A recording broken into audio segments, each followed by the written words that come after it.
Hello दोस्तों, कैसे हैं आप लोग। उम्मीद है कि आप लोग स्वस्थ होंगे। तो स्वागत है आपके अपने YouTube channel Hindi by HKM sir में।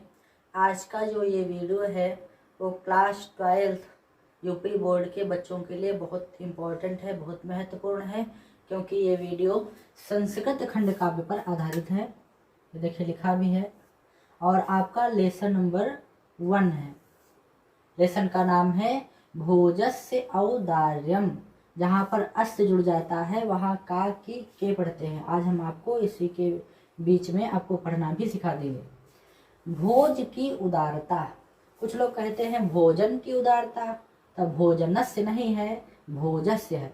राजा भोज की उदारता आपके सामने लिखा हुआ यूपी MSP 2024 उत्तर प्रदेश माध्यमिक शिक्षा परिषद 2024 के जितने भी कक्षा 12 के विद्यार्थी हैं उनके लिए ये वीडियो काफ़ी हेल्पफुल होने वाला है, क्योंकि इस वीडियो में हम आपको अनुवाद तो बताएंगे ही बताएंगे और आपको संधियां भी बीच में सिखाते रहेंगे। संस्कृत में कैसे संधि पहचाने, आइए स्टार्ट करते हैं। लिखा है ततः कदाचिद द्वारपाल आगत्य महाराजं भोजम प्राह। ततः मतलब उसके पश्चात, उसके बाद, कदाचित, कदाचित का मतलब कोई, द्वारपाल, कदाचित का मतलब कोई, द्वारपाल आगत्य आकर, महाराजम महाराज से, भोजम प्राह महाराज भोज से कहा। प्राह का मतलब होता है कहा। देव, हे देवात्मा, हे पुण्य आत्मा, हे राजन, कौपीनावशेषो। इसमें देखिए आपकी दीर्घ संधि है, क्योंकि बीच में बड़े आ की मात्रा लगी हुई है। बड़े आ की मात्रा हो, बड़ी ई की मात्रा हो, बड़ा ऊ की मात्रा हो, तो उसमें आप बड़ा ऊ हो, उसमें आप दीर्घ संधि कहेंगे। क्योंकि कौपीन अवशेषो, कौपीन का मतलब होता है लंगोटी। कौपीन का मतलब एक एक शब्द का आज ऑपरेशन कर देंगे। अवशेषो, अवशेष का मतलब है मात्र। हे देवात्मा, हे राजन, द्वारपाल ने राजा से कहा, हे राजन, मात्र लंगोटी अवशेष बची है। विद्वान द्वारि वर्तते, कोई विद्वान द्वार पर आया है। राजा प्रवेशय, राजा ने कहा प्रवेश कराओ। प्रवेशय का मतलब प्रवेश कराओ। इति का मतलब ऐसा, ऐसा राजा ने कहा। तथा प्रविष्टः, उसके प्रवेश करने के बाद, सह, सह सर्वनाम है। सह मतलब वह, वह कौन, कवि, कवि भोजम आलोक्य, भोज को देखकर, भोजम आलोक्य, भोजमा लोक्य है, तो यहाँ पर देखिए बड़ी आ की मात्रा है, इसलिए यहाँ पर कौन सी संधि है, यहाँ पर दीर्घ संधि है। भोजम आलोक्य, आलोक्य का मतलब है देखकर। राजा भोज को देखकर कहा, अद्य में दारिद्र्य नाशो भविष्यति इति। आज, अद्य का मतलब आज, में मतलब मेरी, दारिद्र्य का मतलब दरिद्रता, नाशो का मतलब नष्ट हो जाएगी, भविष्यति हो जाएगी, इति भी इसमें जुड़ा है। इति मतलब ऐसा, अभी मैंने आपको बताया ऐसा। मत्वा, मत्वा मतलब मानकर, तुष्टो, तुष्टो का मतलब संतुष्ट होकर, हर्षा श्रोणे। देखिए यहाँ पर दीर्घ संधि है, क्योंकि हर्ष प्लस अश्रूण अर्थात प्रसन्नता के आंसू मुमोच बहाए। राजा तम आलोक्य, राजा ने उसको देखकर, आलोक्य का मतलब देखकर, तम मतलब उसको, प्राह कहा। क्या कहा, कवे, हे कवि, किम रोदिस, क्यों रोते हो। रोदिस का मतलब रोना। इति ऐसे, हे कवि तुम इस प्रकार क्यों रो रहे हो। तथा कविराह, उसके बाद जो कविराह में विसर्ग संधि है, क्योंकि कवि, कवि प्लस आह, आह कहो या प्राह कहो, प्राह का मतलब कहा। कवि ने कहा, विसर्ग संधि। राजन, हे राजन, आकर्णय, कर्ण का मतलब कान, आ का मतलब लाओ, अर्थात मेरी बात को ध्यान पूर्वक सुनो। मद गृह स्थित, मद मतलब मेरी, गृह मतलब घर, स्थिति का मतलब मेरे घर की स्थिति को सुनो।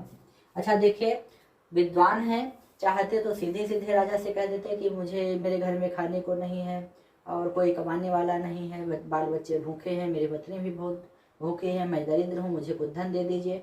हो सकता है राजा उनको कुछ 10-20 रुपए, क्योंकि उस समय 10-20 रुपए बहुत माने जाते थे, दे देते। लेकिन विद्वान है। देखिए ये छंद, ये शिखरणी छंद है। संस्कृत में भी कई छंद होते हैं, आपने बहुत से पंडितों को देखा होगा, बहुत तेज तेज छंद बोलते हैं, संस्कृत में मंत्र बोलते हैं। तो ये कभी कभी पूछ लेता है कौन सा छंद है, ये शिखरणी छंद है। और इसको इसलिए याद रखिए, अगर आपको एग्जाम में अच्छे अंक प्राप्त करने हैं तो ये आप अलग से लिख सकते हैं।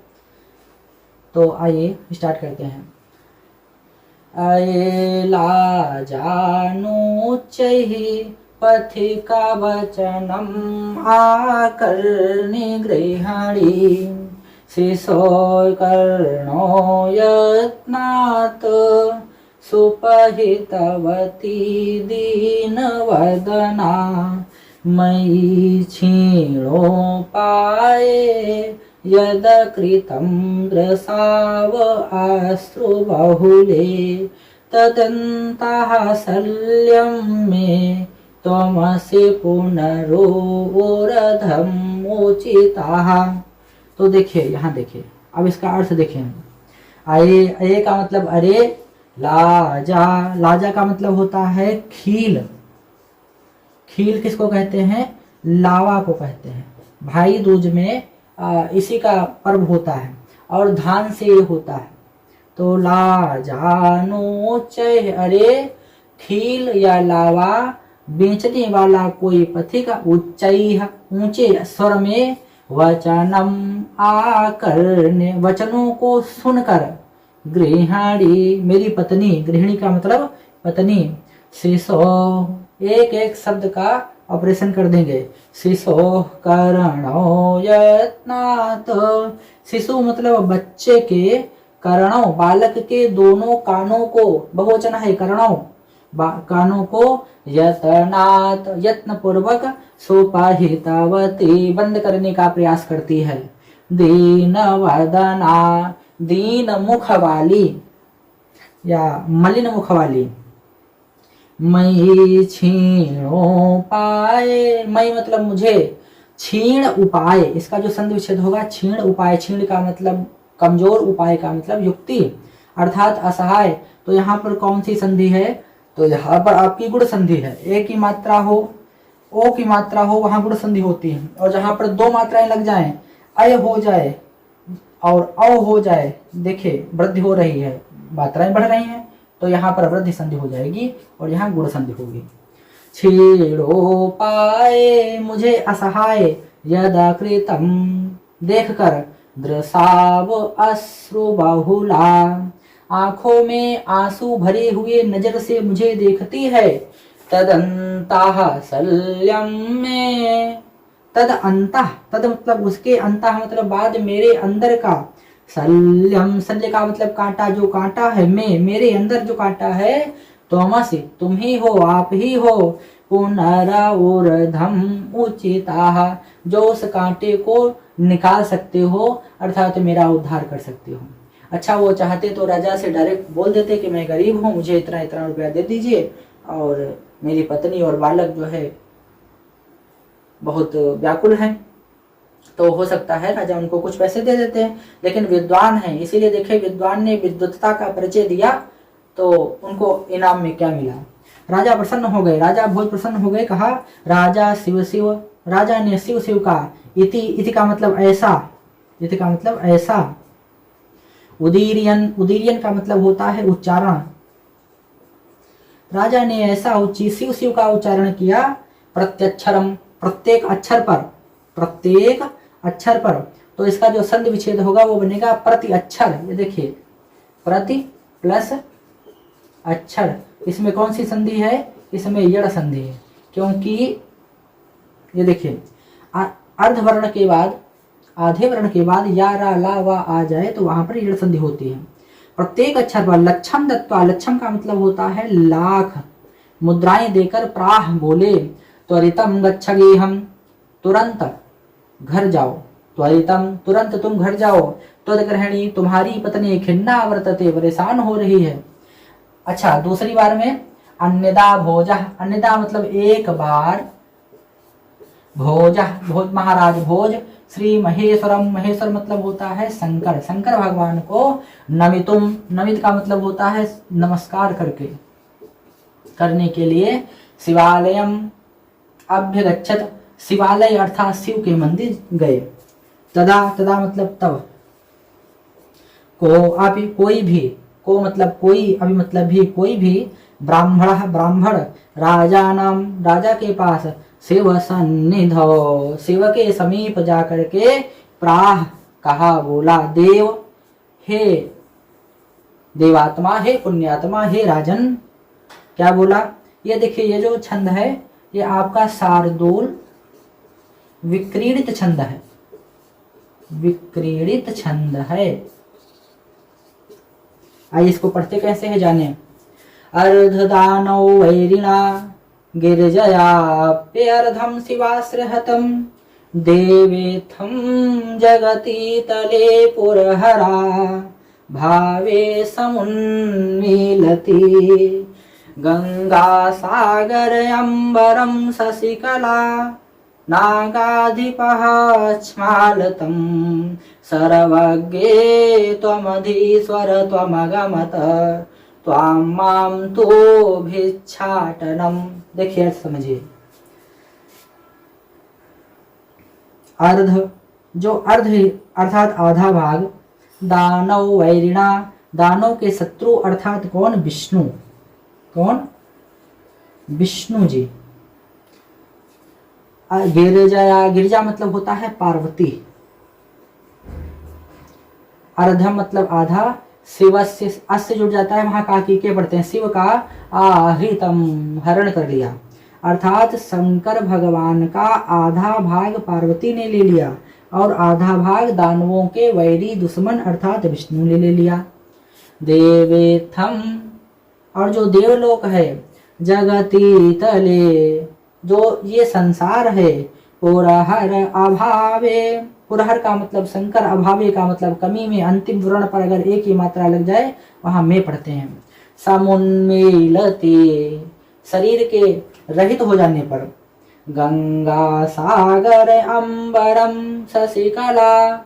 अच्छा एक बात बताइए, जब कोई जहाँ जो चीज रखी जाती है वो इधर से उधर हो जाए, अब वो चीज ही जहाँ रखी जाती है वो स्थान ही चला जाए तो वो चीजें भी अलग थलग हो जाएंगे। इसीलिए भगवान शंकर के शीश पर जो गंगा विराजमान थी वो कहीं और चली गई है, जो चंद्रमा विराजमान था वो कहीं और चला गया है। आइए जाने, लिखा है गंगा सागर अंबरम, गंगा सागर में चली गई है, अंबरम शशिकला, शशि मतलब चंद्रमा, और जो चंद्रमा है वो कहाँ चला गया है? वो आकाश में चला गया है। नागाधिपाह, नागाओं के अधिपति अर्थात सर्पों के अधिपति, सर्पों के राजा अर्थात शेषनाग, क्या लिखेंगे? शेषनाग। छमालतम, पाताल लोक को चले गए हैं। छमालतम का मतलब होता है पाताल लोक में चले गए हैं। सर्वज्ञे त्वमधीश्वर त्वमगमत, और जो सर्वज्ञता है, जो सर्वज्ञता है वो त्वम, सर्वज्ञे त्वमधीश्वर त्वमगमत, वो जाकर के आपके पास आ गई है। देखिए कैसे जो है अपने छंद में ये बटरिंग कर रहे हैं और कैसे प्रशंसा कर रहे हैं। जो सर्वज्ञता है, जो जानकारी है, सब ज्ञान है वो आपके पास आ गया है। माम तो भिक्षाटनम, और जो भिक्षा मांगने का गुण है वो मुझ में समा गया है। राजा प्रसन्न हो गए, राजा ने प्रसन्न होकर के राजा तुष्टै है तस्मै प्रति अक्षरम लक्षम दद्दौ, राजा ने उसके, तुष्टै का मतलब संतुष्ट होकर, तस्मै का मतलब उसके, प्रति अक्षरम प्रत्येक अक्षर पर। अब आप हमको कमेंट करके बताइएगा कि इसका संधि विच्छेद क्या होगा और इसमें कौन सी संधि है। संधि खैर हम आपको यड़ संधि बता दे रहे हैं। लक्षम दद्दौ, प्रत्येक अक्षर पर लाख लाख मुद्राएं दी। अच्छा, तीसरे में देखिए, अन्यदा राजा समुपस्थिताम सीताम प्राह। एक बार, अन्यदा मतलब एक बार, राजा के समीप उपस्थिताम, राजा के समीप बैठी थी कौन? सीता, राम की सीता नहीं, वो महल वाली सीता। प्राह, सीता से बोले, देवी, हे देवी, प्रभातम वर्णय, प्रभात का वर्णन करो, सुबह का वर्णन करो। इति का मतलब ऐसा। तो सीता प्राह, तो सीता बोली, सीता ने कहा। ये भी आपका शिखरणी छंद है। अगर आपको नंबर एक्स्ट्रा पाना है तो एक्स्ट्रा जानकारी रखनी ही होगी। कैसे पढ़ते आइए देखें। विरला विरलाई स्थूलस्ताराः कलाविव सजना, मनैव मुने सर्वत्रैव प्रसन्नमभो नवः, अपसरति च ध्वान्तं चित्त आसत्तम इवं दुर्जनः, प्रजति च निशा क्षिप्रं लक्ष्मीर अनवोद्यमनामैव। देखिए, सुनने से ही लग रहा है ऊपर का आपने शिखरणी छंद पढ़ा, ये लाजानुचय